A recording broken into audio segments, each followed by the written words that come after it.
Nyanja TV habari. TV kama unavyoona hapa tuko katika eneo ambapo kuna vitaru vya miti ya mbao na vile vile naona ni miti ya aina gani inaitwa? Miti ya mbao. Hii ni miti ya mbao hii hapa. Okay, tumeona kuna miti ya mbao, kuna kitaru cha papai, kuna miti ya vivuli, migazi. Naona amepanda miti ya kila aina, lakini naona kwamba lengo lake ni zuri kuhakikisha kwamba wananchi wa mkoa Katavi wanapata kile ambacho wanastahili kupata, kwa sababu huu mkoa ni mkoa wenye mvua nyingi, lakini pia ni mkoa ambao umezingatia sana katika swala la utunzaji wa mazingira.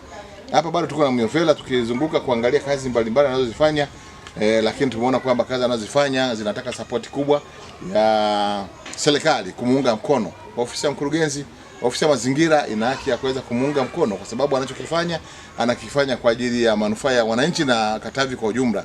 Kwa sababu ingekuwa kwamba anatoa kwa kuiuza, basi hapo ingekuwa inaonekana kwamba ni biashara yake, lakini tumeshuhudia mara nyingi anatoa miti na sisi tunashuhudia kwamba miti inatolewa na anagawa miti bure, wananchi wanakuja kwa wingi wanachukua miti bure. Ila sasa ni gharama kuitunza, lakini sasa inabidi kwamba serikali pia iweze kuangalia jinsi gani ya kuweza kumuunga mkono mjasiriamali huyu. Ameamua, ni moyo wake wa dhati kuhakikisha kwamba anakifanya ni kwa kugawa bure, na wananchi wengi majirani wote wameshuhudia kwamba amewagawia miti bure na wengine miti imeshakuwa mikubwa.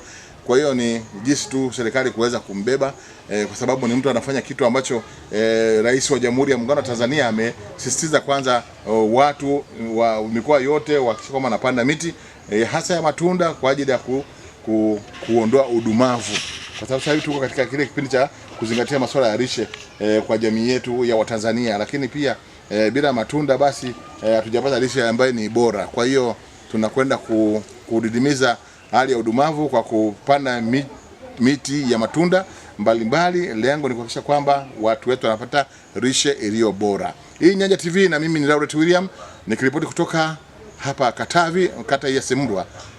Tulikuwa na Bwana Gideon Myovela. Asante sana.